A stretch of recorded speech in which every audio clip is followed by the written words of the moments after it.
You know the part where Job's wife goes, curse God and die? And we're like, yeah, like how could she say that? Like I can't believe that she would actually say to her husband at a time like that, curse God and die. He just lost everything. Yesterday I was challenged by somebody and I had never seen it in this perspective before. Hey guys, I'm Katarina, welcome to my channel. Because the story focuses on Job, I've always looked at it from his perspective. But yesterday was the first day when I really looked at it differently. And I was thinking about Job's wife and I was like, oh, yikes. In the book of Job, chapter 1, verse 2, it says, there were born to him 7 sons and 3 daughters. He possessed 7,000 sheep, 3,000 camels, and 500 yoke of oxen, and 500 female donkeys, and very many servants, so that this man was the greatest of all the people in the East. Okay, so we know that Job was a very, very wealthy man, and he had a big family.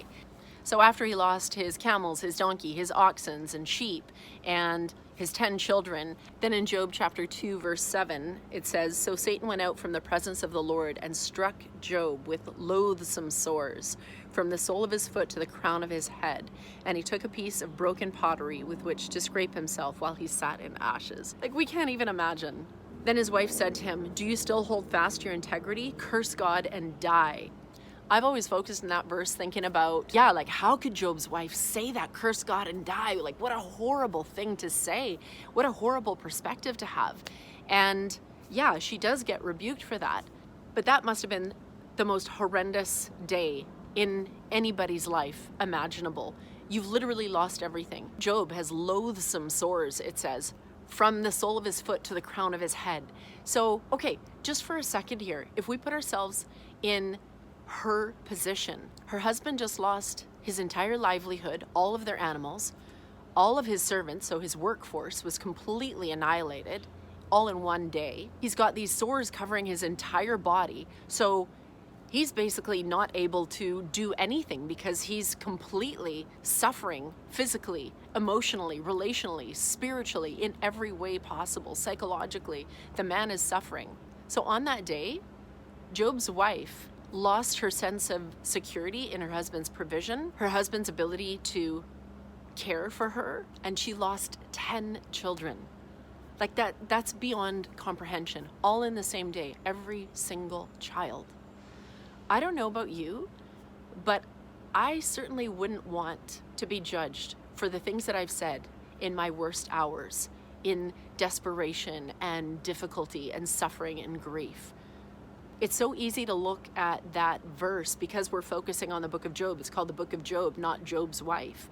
And it's so easy to see it from his perspective. It's just so easy to be self-righteous and to look at other people in their suffering and point the finger and be like, I can't believe that person would say that.